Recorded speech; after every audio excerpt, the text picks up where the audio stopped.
about bringing people together. It's about sharing, enjoying, laughing. It'll definitely be fun.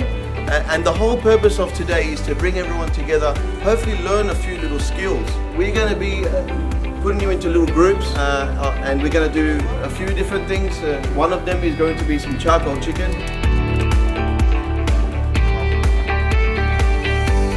We're also going to show you how to make a simple stir fry. Something that you can do at home, very simple and very quick.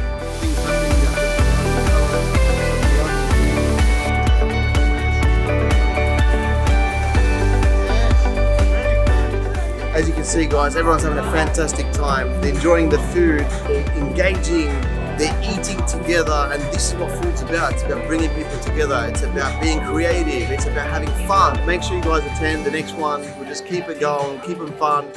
Please come and see me if you guys ever need anything. I'm at Staff Cafe. I'm more than happy to answer any questions and help you with some tips. Well done, happy cooking, and always remember to cook with love.